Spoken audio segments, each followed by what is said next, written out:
Kung gusto nyo ng matibay na basketball shoes, New KD16 mabibili lamang sa halagang $2,199. I-click lamang ang link sa comment section. Ang Golden State Warriors ay nakaranas ng malaking suntok ngayong offseason nang mawala nila si Klay Thompson sa free agency. Sinubukan nilang bumawi sa pamamagitan ng ilang solidong pagpirma sa mga free agent. Ngunit marahil ang pinakamalaking trade na sinusubukan ng Warriors na makuha ay ang Utah Jazz star na si Lauri Markkanen. Iniulat ni Jones na ang Golden State ay may offer na sa mesa at ito'y mahalaga para kay Lauri Markkanen. Ang mga offer ay malakas na nakatuon sa mga draft picks. Ang nagpapakomplikado dito ay ang Warriors ay may dalawang unprotected picks lamang kasama ang isang protected first rounder. Si Markkanen ay isa sa mga nangungunang sumisikat na star sa NBA at makatarungang tanungin kung sapat na ba ang kombinasyon ng mga picks na ito upang maakit ang Jazz na gumawa ng trade. Ang kamakailang trade sa pagitan ng New York Knicks at Brooklyn Nets na kinasasangkutan ni Mikal Bridges ay may kasamang 4 na unprotected first round picks na napunta sa Nets. Maaaring mas mahusay na player si Markkanen kaysa kay Bridges. Si Markkanen ay isa sa mga pinaka-in-demand na player ngayong off-season sa trade market. Siya ay naging all-star noong 2022-23 season, ang kanyang unang taon sa Jazz.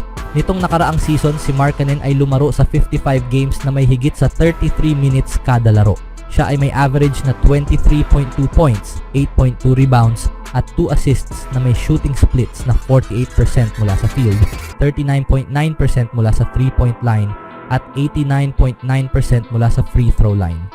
Ang pagkuha kay Lauri Markkanen ay magiging isang mahusay na hakbang para sa Warriors, ngunit hindi tiyak na magagawa nila ang trade. Samantala, gumawa ng ilang mahahalagang pagpirma ang Warriors na makatulong sa team sa darating na season. Si Buddy Hield ay opisyal nang sumali sa Golden State Warriors sa 2-year deal na may halagang $21 million na sign and trade deal. At ngayon kasama sina Stephen Curry at Steve Kerr.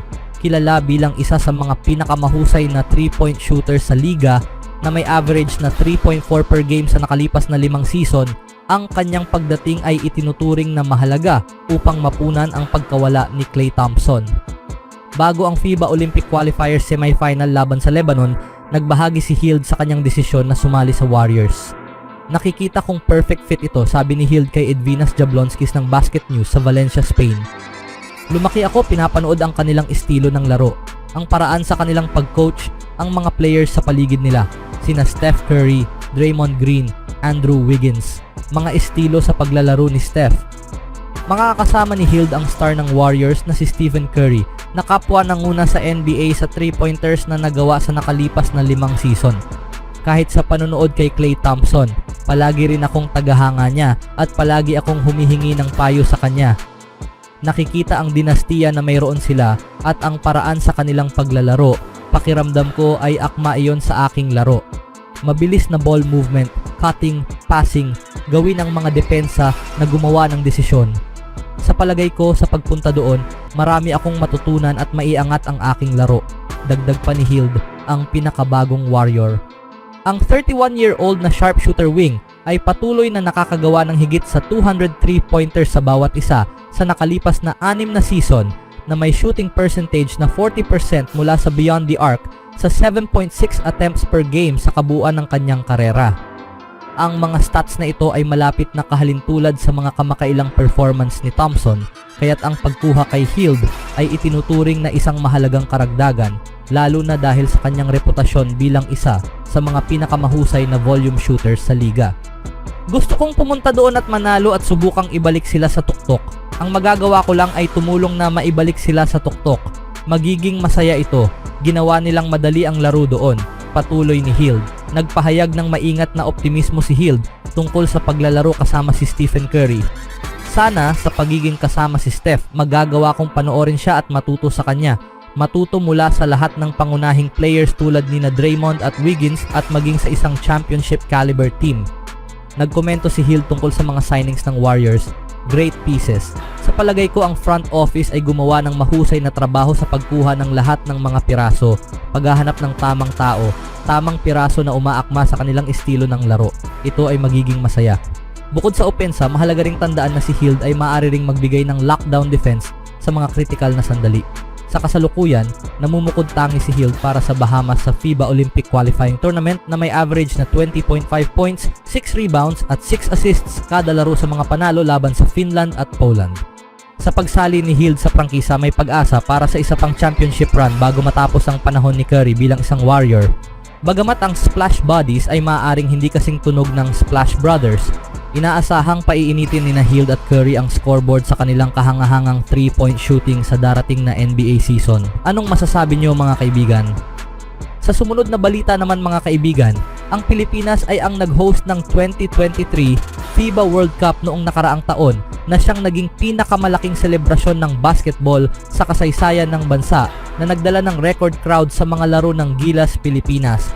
Isang taon makalipas, ang pambansang team ay nagsusumikap na muling makagawa ng kasaysayan sa pamamagitan na maabot ang Paris Olympic Games. Sa isang bihirang pangyayari, nagdala ang Gilas ng 11 players lamang sa Olympic Qualifying Tournament sa Riga, Latvia matapos magtamo ng huling sandaling injury si Scottie Thompson sa panahon ng paghahanda. Ang 25-year-old na guard na si Dwight Ramos ay inaasahang magiging leader ng backcourt ng team. Sundin ko lang ang game plan ng coach. Malinaw na ito ay isang malaking tournament para sa amin, ngunit tinitingnan lang namin ito bilang isa pang building opportunity.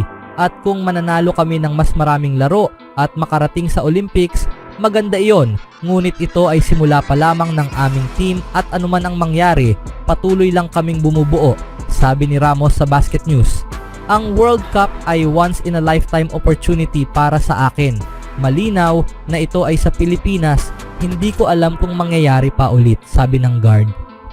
At napakahuhusay ng mga team, napakahusay ng Latvia sa torneo.